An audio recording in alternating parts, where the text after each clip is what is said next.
We got a surprise for you. This is a real treat. Think Tech Talks, community matters. Why do we say that? Because community does matter. It's really important. Community is the state of the future. And we're going to talk about vertical farming today because that's a really that's a treat. And we're going to call it Vertical Farming Comes to Kakaako. I'm Jay Fidel. That's Kerry Kakazu. Kerry is a PhD in something. What is it? Plant physiology. Plant physiology. What could be more perfect? And he runs a company, kind of a startup. I don't know, maybe it's right to say that. You've been doing it for a while. Well, it's a hobby sort of off and on, but really, I got the rental space in April of last year, so less than a year. And it's called Metro Grow. It's a great name. Metro Grow Hawaii. And the website is metrogrowhawaii.com. And Kerry's the president of Metro Grow, and it's very exciting. I have my own background. I'd like to give you my introductory background, if you don't mind. You know, the CompUSA building, actually the governor's wife was into this, as I recall. A news article a couple of years ago, right after it became a used car dealership. Before that, it was my favorite place. I spent a plurality of my time there at CompUSA. Now I feel that, you know, only ghosts of computers. Yes. Anyway, on the roof, you know, there was this entrepreneur, you must know about this, who put these sacks, there were cloth sacks of soil with nutrients, and they were lined up like a snake all over the top of the roof, and he was growing stuff. And I said, wait a minute, you know, what a great idea. And then I was on a trip, Kerry, and I saw that, I think it was in Singapore, I mean, of all places, they were doing vertical farming. They were farming on the top of buildings, and the whole thing, the farming in the building was like an ecosystem, and it all hung together. And I thought, oh, something's happening here. I mean, we have a lot of trouble doing farming in Hawaii. Oh, Hawaii has so much trouble doing farming. It's like we forget, you know, about our past, our legacy, if you will. And we hassle those poor farmers to death. How about GMO ordinances in 2 counties already, making it impossible for the little guy farmer to farm? The little guy. You know, the big multinationals, that's not the problem. It's the little guy they're killing. I don't understand that. You know, on top of all the other troubles that farmers have in the state, all the other impediments to, you know, diversified agriculture, now we get GMO legislation. It's just destructive. You hear destructive. Anyway, you, the guy on the top of CompUSA, and you have a prospect to change all that, to create diversified farming right in the middle of a metropolis. That's why you call it Metro, I'm sure. So tell me first, you know, how did you migrate from your degree in plant physiology to actually doing this? It's a bit of a trip, isn't it? Yeah, well, obviously, plant physiology degree involved learning how plants function. Although my joke was always, as a kind of a plant biochemist, I was usually grinding them up instead of growing them. So this is a change. I need to keep them alive now. But I've always been interested in how plants grow, what makes them function, ways to optimize their growth. And I'm glad you mentioned the Singapore example. That was probably one of the first things I saw that got me really interested in this. Here's a country, very small amount of land area, fairly tropical climate, sounds kind of like Hawaii. And so to get fresh produce, their challenge was, how do you do that in this kind of environment? And so they've developed a lot of these vertical farms, as you mentioned, utilizing all kinds of different technologies to grow in those kind of conditions. So that's kind of the genesis, and I've been sort of doing it off and on for 4 or 5 years, just a hobby. And just started thinking more about it, the sustainable agriculture push here, the locavore eating movement, all those factors started to come together, and I thought this is probably the time to really maybe go for it. Yeah, so you have some space right over the key shop there. Aloha Key, is it? Correct. And what is that? That's not Pohu kind of? Awahi and Cook. And Oahu, you know, actually, I mean, I always refer to that place as ground zero in Kakaako. That is like the center of the Kakaako that I see growing anyway. And it's only a few feet away from the bagel. Yeah. That's called, you know, This Is It, delicatessen and stuff. And the park, which is, I mean, to me, that'll always be the center, probably because nobody's going to build any other parks. Yeah. So you're right there. It's a great location. And I saw that space, actually, before you moved in. Oh, really? I was looking at that space with Christian Yeah, O'Connor, that's how I got KS it. guy, yeah. And I saw that, and he told me what you were doing. I didn't know it was you, but he told me what was going to happen there, and I was very impressed. Now, you got to know, this is indoors. This is all indoors. It's in a second-story kind of loft space in Kakaako, of all places, and it's growing stuff. Maybe we could show some of the pictures, what you're growing up there in the vertical farm. Okay, tell us what it is now. Okay, that one is a close-up of ice plant. This is a fairly unknown crop, at least in Hawaii. I was on a trip recently to Japan, and this is one of the things they're growing in their indoor plant factory, is what they call it. It's kind of a succulent leaf. It's sort of related to the ice plant that you see here as a ground cover, but this one's edible. And so it throws out these little shoots, and so they're a little bit succulent, but a little bit crunchy. And the plant actually is very salt tolerant, so it absorbs some of the salt from the solution, and so it has a little bit of salty taste. So I like that, yeah. This would be really interesting in Hawaii, kind of like that sea asparagus that everybody likes. I can't buy this now, or can I? Not yet. It's about a month old now, so hopefully in another month or so, we should have some shoots that will come off that can start to be marketed. Okay, what's this one? That's just the ice plant a little bit far shot. This kind of shows you the system that I've been using. I'm utilizing a technology called aeroponics. Most people have heard of hydroponics, which is the growing of plants in liquid culture without any soil. And so in most cases, the hydroponics have either sitting in deep culture, deep pools of water, or a small stream of water. In this case, we hang the plants in air. So this is a plastic sheet over a plexiglass box. And there's a good shot of that there. Underneath it, there's an atomizer. That's a rotary motor that has a little porous cylinder, and that's spraying the roots with the solution. So there's no running water, just this amount of solution that gets sprayed on the roots directly. What's the benefit of growing plants without soil? A number of things. You can control the nutrient concentration obviously a lot better. The biggest thing for the roots, especially with the aeroponics, is availability of air to the roots. Most people don't really think about the fact that roots are not photosynthetic, so they actually respire like every organism does, and so they require lots of oxygen to develop. So this aeroponic method really provides them with lots of oxygen, and with this constant spraying, you still get enough moisture to support the plants. The other big advantage is growing without any medium. You don't have to worry about recycling the medium or cleaning the medium or degradation of the medium, just in air. That's true. So it's a labor-saving device, and you don't have to play with the soil. Right. You know, they always say that a lot of people don't want to do diversified farming because they get soil under their nails and get their hands dirty. But you don't get your hands dirty this way. Maybe you get a little wet. That's all. Yeah, we got a lot wet.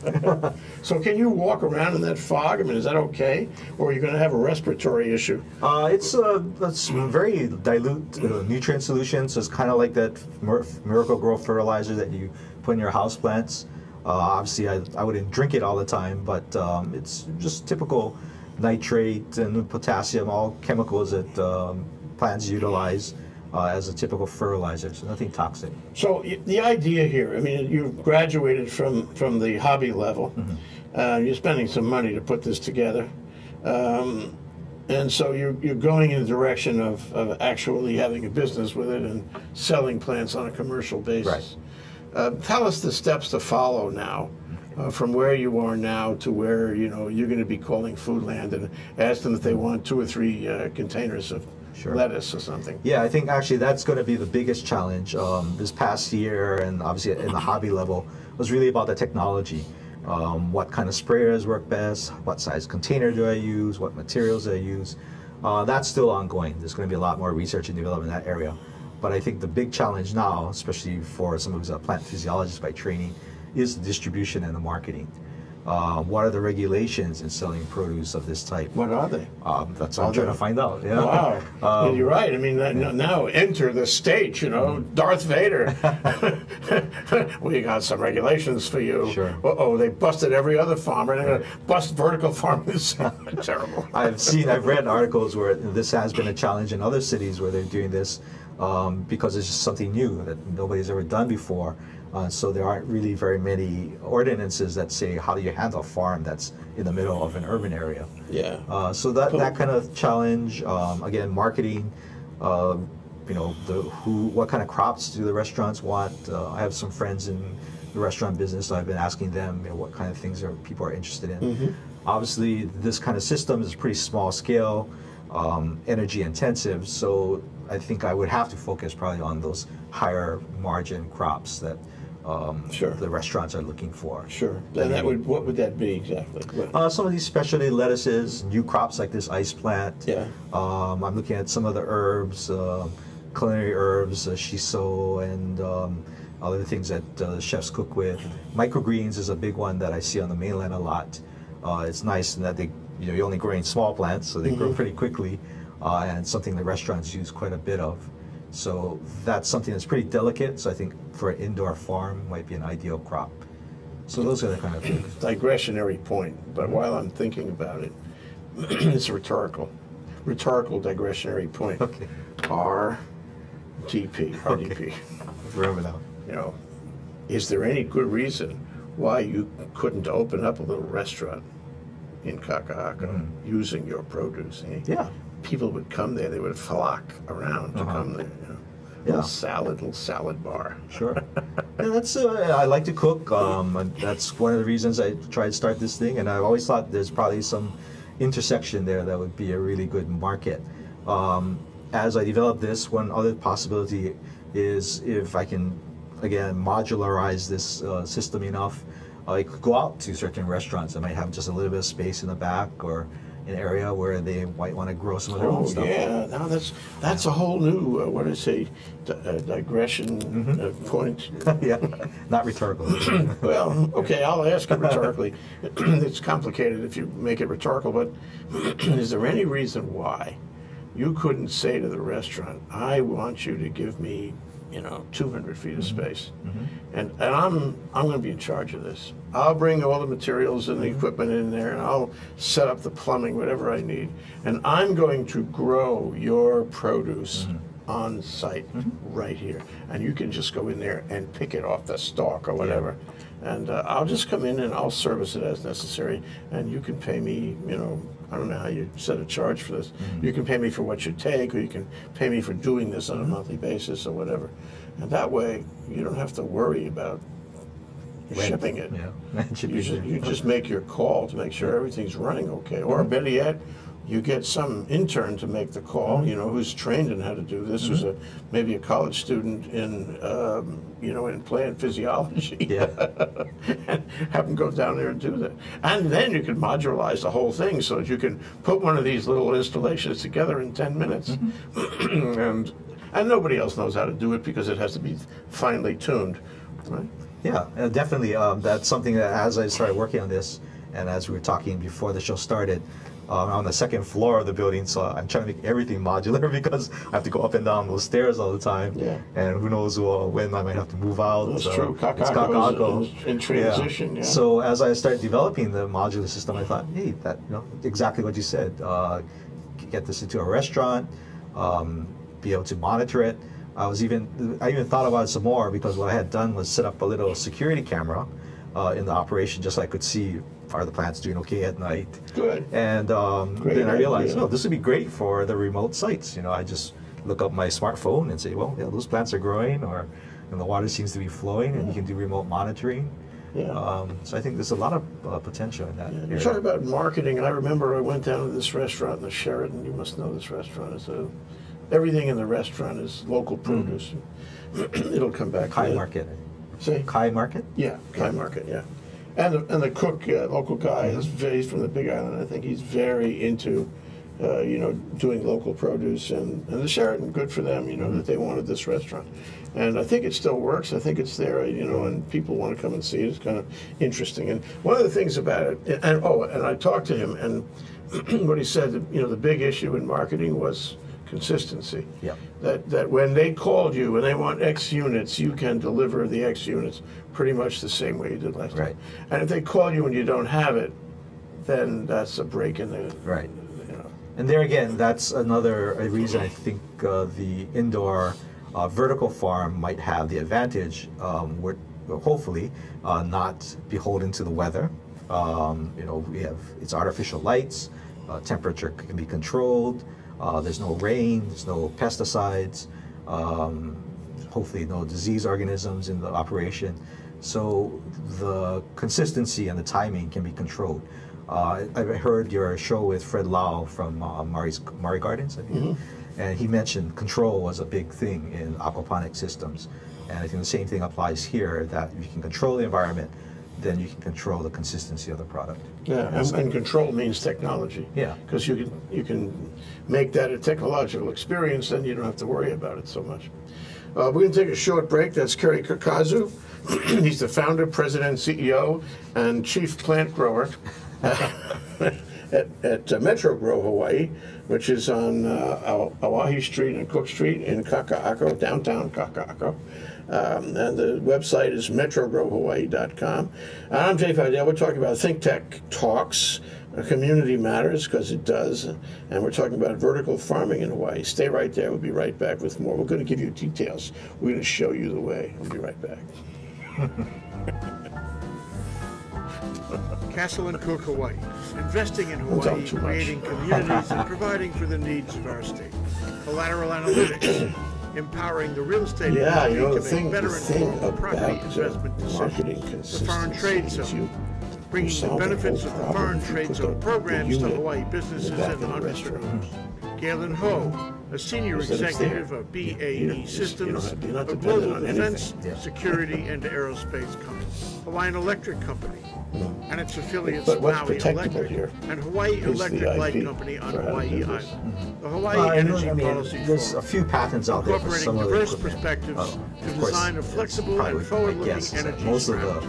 sort of Hawaii cutting edge Energy, stuff is the from state's marijuana. energy and efficiency program, Sure. created to help Hawaii's Yeah, residents and part of that in the businesses back of the room. adopt a clean energy. And somebody's asking me Hawaii my Gas, questions. I said, well, if helping they ever Hawaii legalize achieve it, its I'm ready. transition to clean energy You know, and a Kalani better English wants to energy do future. that. Hawaii I've Pacific seen it. Health, Okay. bringing We have to talk technology about and that. teamwork together to transform healthcare in Hawaii. The High Tech Development Corporation, attached to DBED, is the state's leading technology agency. The Scheidler Family Foundation, supporting educational, cultural, and charitable organizations, including Think Tech. Okay, we're back. We're live. We're at Think Tech Talks. We're talking about community matters, because it does. And we're talking about vertical farming in Hawaii, especially in Kakaako with Kerry Kakazu, who's doing that in the form of Metro Grow Hawaii. Take a look at metrogrowhawaii.com. So, Kerry, we talked about, in the break, how the breaks always yield a tremendous amount. They're organic, So there's IP involved. There's technology, there's best practices and all this. I mean, and ultimately you get to do coupon clipping if you can figure out how to automate this whole thing. But what are the possibilities? There's equipment out there that you did buy, right? To do the ponics thing. Yes. And whatever else you need to do to bundle this stuff up. So what is it for indoor farming equipment? Yeah. So as I mentioned, I've been focusing primarily on the aeroponic method. I'll probably be looking at other hydroponics that are more traditional. As I mentioned, traditionally they culture in deep pools of water. That's pretty typical, especially for lettuces that are fairly tolerant of being waterlogged. The other one is what they call NFT, or nutrient flow technology, where a stream of nutrients just flows over the roots. The aeroponic one, actually Singapore is a big pioneer in that, as you mentioned. Again, provides lots of oxygen. So they've developed a lot of equipment. And the funny thing we were talking about during the break is a lot of the information that I've been getting come from the marijuana growers, who obviously, with such a high value crop, are really into applying as much technology as possible to maximize their productivity. So they use, for the maximum yield, high pressure hydraulic nozzles. So just spray. Yeah, just spray. It's basically a big spray. But they've worked out, and they always point to this one NASA research project when they were trying to decide how to grow plants in space, on the space station. And that's what they set out on, was aeroponics. And they use these high pressure nozzles. They actually did experiments where they said, well, if you have a 50 micron atomized spray, that seems to be the best for plants to absorb nutrients really quickly and grow small, very small, fine spray. Globules. Right. So you can't just use a big lawn sprinkler and wet the plants. You have to use this fine mist that doesn't totally drench the roots. Yeah. And so that seems to be the holy grail that these growers are all trying. And so the high pressure seems to be able to do it. I'm trying this rotary atomizer, which seems to do a pretty good job of making a fine spray. But there's all these different technologies that are out there. Yeah, well, it's interesting how it's kind of an intersection. You get this, what they're doing in space. It's more than an experiment. They eat that stuff, don't they? Right. and marijuana, you know, there's been a lot of articles in the last 6 months about marijuana growing in where? It was Utah? Colorado and the state of Washington also. Both legal as of January 1, both growing. And I heard on the radio this morning, Kerry, that the Department of Justice is issuing regulations that would permit them to actually sell using bank accounts. Before they were selling only in cash. And that's why they were worried that the banks were worried that the federal government was going to prosecute them as, you know, involved in a crime. And now they will be excused from that possibility, and marijuana will now be more of a legitimate business. It'd be not only legal, but you can bank on marijuana. Yeah. But you know, it's an intersection. It's the space thing and the marijuana in those two states and other states. And in fact, on opening day at the legislature, I went to pay calls on various legislators, and I took video, as I do. And I spoke to Senator Kalani English, who said that his very important concern for him was to legitimize marijuana. So I don't know, I guess there's a bill, and who knows, if not this year, then it could happen later. I mean, it's a liberal state, and there is a chance that it'll happen. And then other states will come along, and gee, you know, we'll have marijuana everywhere. And marijuana, somehow, I don't know how, you must have thought about this, dovetails with vertical farming. Oh, yeah. You can grow it in the same place, doesn't contaminate it. And if you have the, the cold lettuce, I forget. Ice plant? Ice plant, the ice plant. It's not gonna make you drunk or anything. No, not that kind of ice. You put the marijuana over there and the ice plants over there, and they don't affect each other. Yeah. If you go to all the trouble to build this whole infrastructure, I mean, it seems to me you say you get the crops with the return. Yeah. Well, I mean, marijuana growers obviously have done this indoor operations out of necessity in the past, but again, they're really on the cutting edge of some of this technology. So. Yeah. Well, this leads us to the question of light. Okay, and I remember going back to Singapore for a minute. That in Singapore, they do vertical farming with window light because they don't want to spend the money for electricity. Smart, clever Singapore. And as I recall, also the plants move. They got some kind of belt that moves them up and down, so they get different light, different times. Which I guess the cost of moving them up and down is cheaper than putting in the bulbs to light them up. So what about that? I mean, can you do that in Hawaii? It seems to me that we got light all over. We got light a good part of the day. We don't have that much rain and dark. So we could use natural light, at least most of the time, and we'd save a bundle of money that way for vertical farming. Yeah, I struggled a lot actually with that initially as I was starting out, trying to incorporate the natural lighting, because I could just hear people like yourself saying, we're in Hawaii, why wouldn't you utilize what we have? And again, it came down to control as I started researching more and more. You have cloudy days, you have fluctuating sunlight during the daylight or day period. So you can't really count on it, a certain amount of light coming into the plants at all times. So I hopefully at some point I can incorporate both. Obviously being in a rented space, I can't go punching holes in the roof or do things like that, so a little bit limited. But things like solar tubes technology. Let's talk about that. Yeah. You know, I actually saw an entrepreneur pitching that idea a few years ago, and I wondered why we didn't see more of it in Hawaii. What is a solar tube? So it's kind of a sort of a high-tech, souped-up skylight, basically. But instead of just a hole in the roof with a window over it, these tubes actually are lined with mirrors. And so the way they're oriented, and there's some that even move, they can actually take in sunlight, depending on the position of the sun, reflect it down with very little loss into the space. And then spread it out again. Spread it out so again. You get what amounts to a whole lighting system through a hole in the roof. Right. And it doesn't cost you anything going forward, nothing, zero. Yeah. So the technology there is really high reflectivity mirrors that don't lose a lot of light. And again, the ability to direct that light to where you need it. Yeah. So again, if I had control over the space, that would be something I probably want to look into also. Yeah. It was from the south. Guy came out here, and he spoke to I want to say the Angels, maybe the Hawaii Angels, and he pitched his. I was very impressed with that because it's one of those elegantly simple things, right. And using technology that avoids any. I mean, talk about energy efficient. Wow, not do anything. Yeah, and so I see that incorporated into some new house designs, just as a way of saving energy there. The other thing, by the way, before I don't want to lose this point, is that he had some kind of equipment that dovetailed with the solar tube. When there was no light, it would turn on the lights. So light sensor, yeah. Yeah, so everything was automatic. Sorry, I interrupted. So the other thing I think that sort of pushed me towards the artificial light is in the beginning of hydroponics, or not the beginning, but in the recent past of hydroponics, most people use these high-intensity discharge lights. They're like 1,000 watts each, put out a tremendous amount of heat, but are the kinds of lights that are necessary to get the amount of light you needed to support a lot of the plant growth. The big change, I think, over the last 6 or 7 years has been LEDs.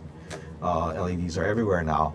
Prices have finally come down to a reasonable level, and the efficiency of the LEDs and the amount of heat that they put out is very low compared to these high-intensity discharge lamps. And it works just as well. Yeah, and you can customize the wavelengths, so you can even make a special blend of light for plants.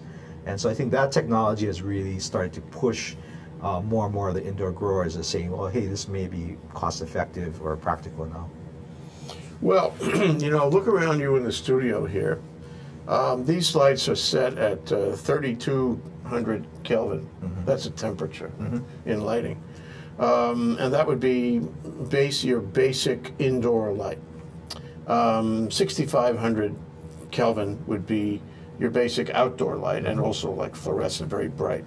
And my question to you is, do you, for plants, do you have to have the temperature at more like 3,200 or more like outdoor 6,500? Yeah, obviously, if you can get close to the sunlight, that's probably what plants have evolved to use. Physiologically, where I get to finally use my plant physiology. Yeah, we're waiting for that. Yeah, plants utilize blue light and red light in the most for most of the physiological processes. Blue light has the most energy. Red light is used a lot for various developmental processes. So blue light, the 3,200, I think is a cool kind of light. Has a lot of blue.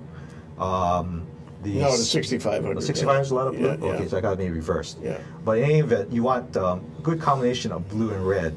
And so fluorescent lights, for example, have lots of blue, not very much red. So those kind of lamps by themselves don't support plant life very well. The LEDs can be customized, and you can use red These are LEDs. adjustable right here. So they are. Okay. So you can make it anything. Yeah. And I suppose, you could have adjustable, sort of like studio lights. You could have it adjustable, and you could see how well the plants did. Yeah. Oh, yeah. There's lots of research like that. And so, in fact, a lot of the LED manufacturers that sell to hydroponic growers show what they call a light spectrum. So they'll show a peak in the blue, which is where most of these LEDs produce, and then another peak in the red if they add in some red LEDs. And so you see combinations. White and red seems to be very popular now. There's some that just have red and blue because the thought was that, well, the plants are green, so they don't really use green light, they just reflect it. But I think more and more research shows that even the green wavelengths are utilized somehow. So you want a more balanced spectrum. But if you really want to conserve energy, you just provide those wavelengths that are needed by the plants and don't worry about the rest. And then you can, again, cut down costs. This reminds me of I guess it was a Broadway story at one point about a plant and feelings. The plant had feelings, and you would sing to the plant, and the plant would do better, because plants have feelings. So part of the technology here would be to find out, excuse me, would be to find out how well the plant is doing really. You know, take a tissue sample and find out if this plant is healthier than that plant, and then, you know, and record the data so you know how it's doing from day to day. And that's IP. You could actually, you know, you can actually get some protection on that. Yeah, that's true.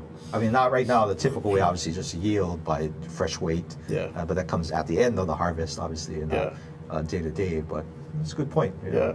Well, and then you connect somehow. I mean, I'm just thinking into the future. You connect this with the light source, and the light source now follows the quality of the tissue that you're looking at, and the same thing with the mixture in the water. And when we come back from this break, Kerry, I'd like to talk what is exactly in the water that makes it, you know, that makes it work in vertical farming. Sure. This is so interesting. I hope you're taking notes. Okay, Kerry Kakazu, Metro Grow Hawaii in Kakaako, metrogrowhawaii.com. This is Think Tech Talks. I'm Jay Fidel, talking about community matters, and vertical farming comes to Kakaako. We'll be right back. I'm Hong Jiang, host for Asia in Review on Tuesdays.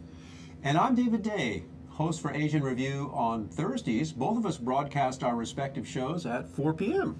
And my topics tend to deal with questions related to environment, culture, history, and sometimes human rights. And my shows tend to be on international business, foreign policy, geopolitics, and national security. And you can watch our shows live on the ThinkTech website at thinktechhawaii.com. And you can also watch us on YouTube or Olalo. So come join us on Thursdays at 4 p.m. I'm David Day. And on Tuesdays at 4 p.m., I'm Hong Jiang. Aloha. Aloha. Okay, we're back. We're live. We're at Think Tech Talks with Kerry Kakazu, talking about Metro Grow, vertical farming in Kakaako, which is really exciting. Really, really, I can't tell you how exciting that is. Someday you're going to be so rich and powerful. I hope you still talk to me. Very important thing for our city, our state, and our self-image, and our self-reliance. Okay, so the water. What's in the water that makes it so tasty for these plants? Makes them smile. Okay, so basic plant needs, if you've ever done any home gardening, plants need some sort of inorganic nutrients. So unlike humans, they don't eat carbohydrates and proteins and fats. They take in all inorganic nutrients. Nitrogen, phosphorus, potassium are the big ones. They need calcium, they need some sulfur, they need magnesium, so just like any organism does, but again, not in organic form. And so they take these inorganic nutrients and then through the process of photosynthesis are able to convert that into carbohydrates and then all the rest of the building blocks that they need to support themselves. So what you need to provide to the roots where the nutrients are absorbed are these compounds, inorganic compounds. And so plants typically utilize nitrate as their source of nitrogen, phosphate as the source of phosphorus, potassium in various kinds of forms. So when you give fertilizer to a plant, that's usually what you're broadcasting onto the plant. And so that's what goes into the solution, is just these inorganic nutrients. Do you mix it yourself, or? There's commercial products. You can mix it yourself. You can just take chemicals from a manufacturer and make a certain formulation. People, plant physiologists and tissue culturists and horticulturalists all have these special formulas that they have, and they mix it up in different proportions depending on the kind of plant. I've been just using a commercial product that's for hydroponic farming specifically. Saves you time. Saves you time. It's pre-mixed and in a pretty good balance, but again, you can adjust it depending on the kinds of plants that you grow. Okay, so you pick your plants, you set up your lighting, you set up your water mixture, and then you can go to the Caribbean, right? That's it. I wish. Maybe eventually, but again, there's a lot of monitoring with the aeroponics system, especially right now as I'm trying to sort of tweak it and optimize it.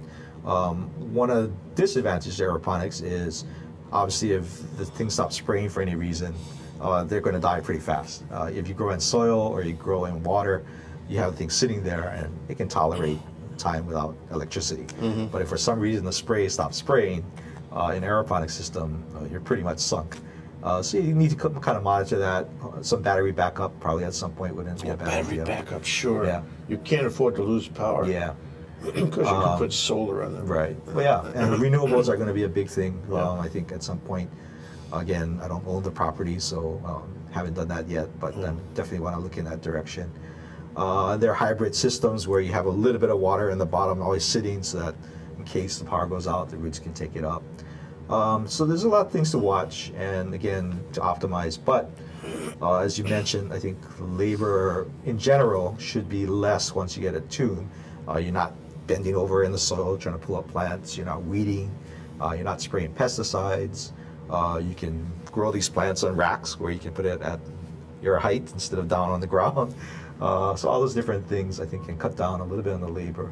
Yeah, so what are the, this is the part of the show, it's always in the third quarter, you know, the dreaded challenge question.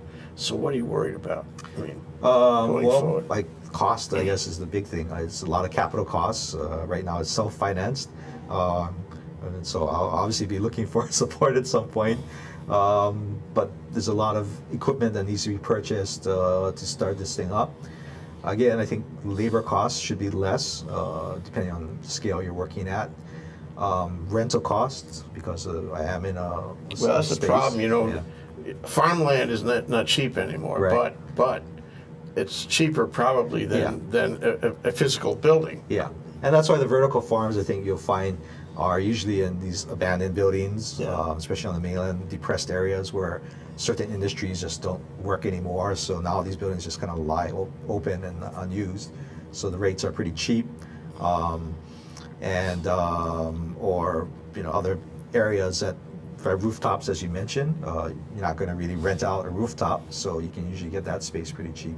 But it definitely is a challenge, and that's why the vertical part makes sense, in that you can make really good use of the square footage that you have. So how many levels can you put into an ordinary, you know, where we have a ceiling? About 8 feet usually. 8 feet. Yeah. The systems I've been using, I think I can fit 3 levels pretty comfortably. When I was visiting Japan, again, they do this in these big open roof warehouses that are 10 or 11 feet, and they go about 10 racks high. Yeah. So it depends on the kinds of system that you're using. And you have to have walkways so you can get to the plants. I mean, you can't have the whole floor covered with a layer. No. Because you have to get to every single plant. So some farms, you know, have a big area and then you kind of walk around. In fact, one thing in Japan that we saw is a big round pool basically, and the lettuce are floating in this pool. And so they actually have a ramp that goes across to the middle of the pool so they can get to each of the lettuce, and as they come around, they pull them out of the pond. So you have various ways of doing that, but the typical thing is to have these big racks, industrial racks, and then again ladders maybe to get up to the top level, and walkways in between. Yeah, I read about one company that had 2 or 3 installations on the mainland, and they were really growing up a storm. They had millions of heads of lettuce. They were feeding into the market, and they were apparently making money. I mean, from one location, they started a second location, which is much bigger than the second. Anyway, so what about the harvest? When you want to harvest, do you just go in there and take everything out, or do you just take a section out? Yeah, that's right now. Again, I've been doing small scale, so it's just I grow it and I pick it. But obviously, as you talked about consistency and be able to provide a market, I think I'm going to have to start staggering production. Lettuce, for example, in the aeroponics system takes about 30 to 35 days from seed to maturity. Grows a lot faster in a vertical farm than it does out in the open. Again, you can control things a little bit better, and the aeroponics helps a little bit. I could probably grow them to a little bit larger and go a little bit longer, but they're marketable probably at about 35 days. So the idea would be to start germinating seeds and then transfer them into the growing system and then start another batch of seeds. So just keep staggering until you get a constant supply of product. Then the harvesting, I grow them in these little plastic sort of cones with little root plugs. And so really just kind of pulling them out and cutting them off at the roots, and then washing and chilling them. Throw away the plastic cones? No, I recycle the cones. So they crop after crop? Yeah, and so that's recycled there. And you keep a record of when the thing was planted. Yeah, I know. So you know the 35 days. Right. So yeah, again, germination can be done separately in a smaller area, higher density, obviously, as plants haven't grown out yet, and then transfer them into the growing systems. So I think by careful movement of the plants from system to system, I can kind of keep a continuous crop going. But that will be a challenge as we scale up, is how do you keep this sort of cycle going, and harvesting, obviously, again, not as labor intensive as a field, but still takes some work. Okay, that's a perfect segue, because I want to take one last break and come back and ask you about your dream facility. You know, the one way down the road where everything works just so swell. That's Kerry Kakazu, Metro Grow Hawaii, metrogrowhawaii.com. It's in Kakaako on Oahe Street and Cook Street, right near the bagel. That is the, what do you call it? This is a delicatessen in the very center, okay, of Kakaako, the ground zero there. And we, of course, ThinkTech's talks we broadcast from the center of downtown in Pioneer Plaza here with Community Matters, because it does, talking about vertical farms. Come to Kakaako. Be right back. Aloha, I'm Nicole Horry for ThinkTech. For nearly half a century, the Hawaii Foreign Trade Zone No. 9 has brought the benefits of the Foreign Trade Zone program to Hawaii businesses and entrepreneurs. DBET, the Department of Business, Economic Development and Tourism, operates Hawaii's Foreign Trade Zone program to encourage international business and economic development. The Foreign Trade Zone's mission is to increase the amount of international trading activity in Hawaii, thereby providing employment opportunities for the residents of our island state. For more information, see ftz9.org. I'm Nicole Horry. Mahalo. Okay, we're back with Kerry Kakazu talking about vertical farms right here in Hawaii. So this is, I mean, it's not a hobby. It's on the way to being a commercial business. It's in a great location, I mean, in terms of the market. And you got great technology going, you know, and you're learning and you're making best practices and finding the best way to, quote, control everything. But in your mind's eye, you must have a kind of a vision of what it's going to look like. And before I ask you to describe the vision, my reading is that these places are getting bigger around the world, and they are more productive, and you know, and they're you know, really competitive with natural crop, and they taste good too. I don't know how I got to ask you how they do that. But the point is, though, they got a big factory now, and they're not likely to move.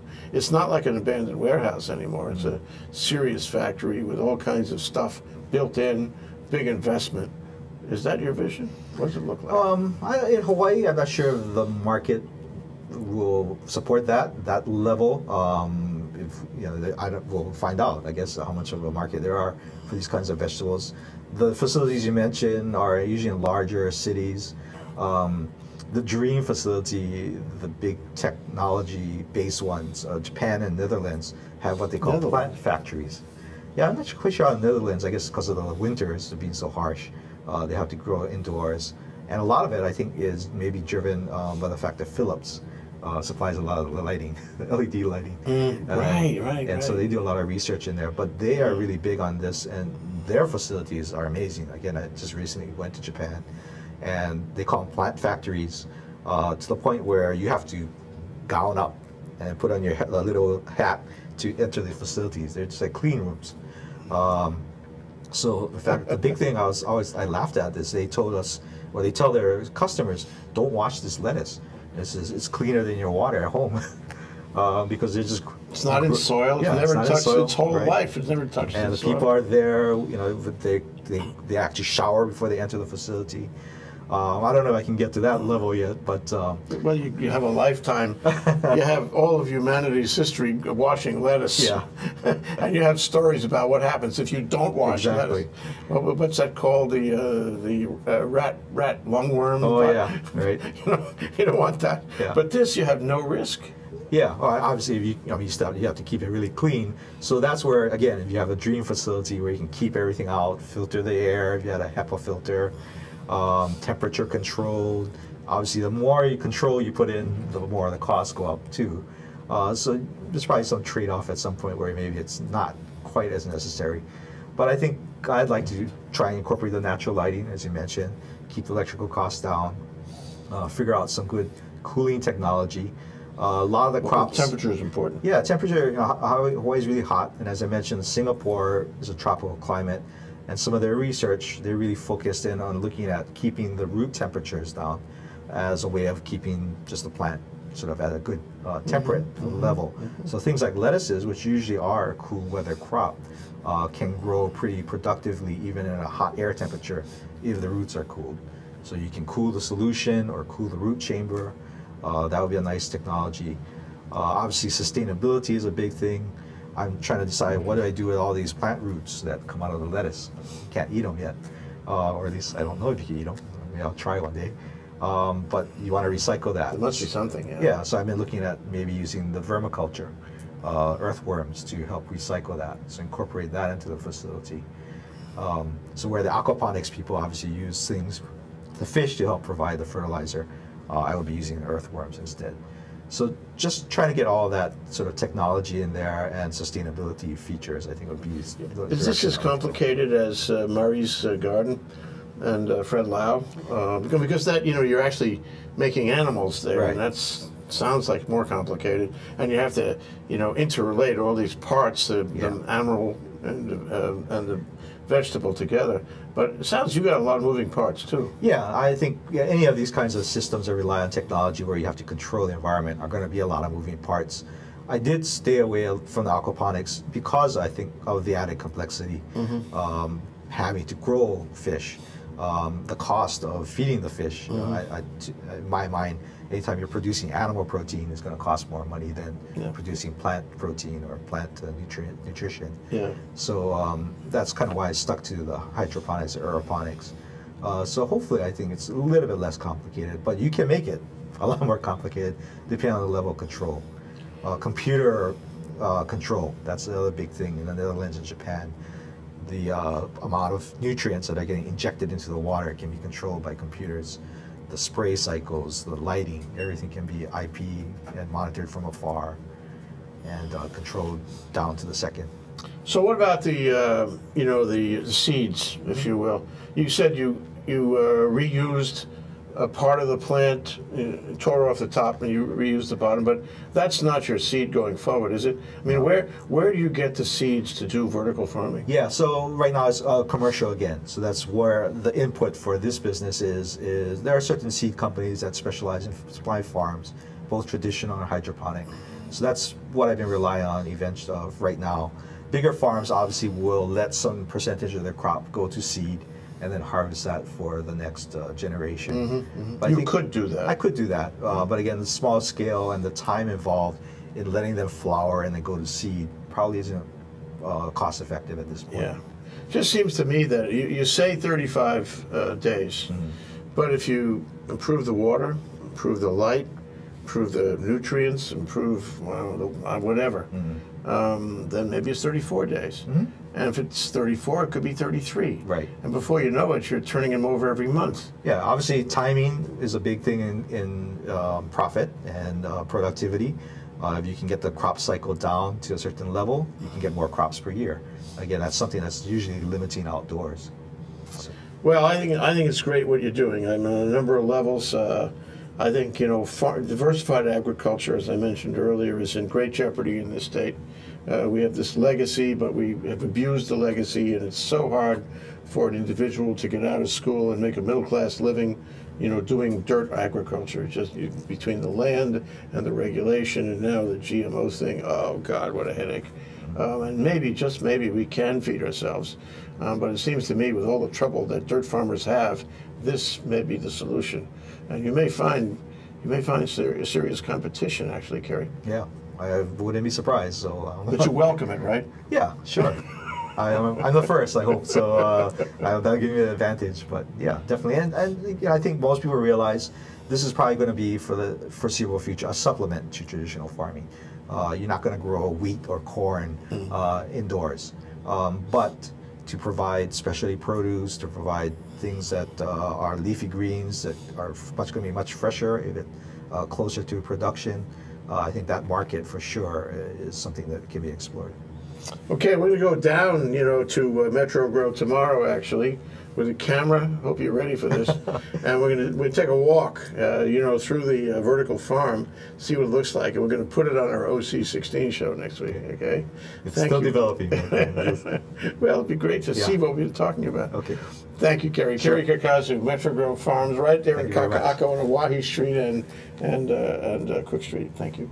Great. Aloha. Thanks. Okay.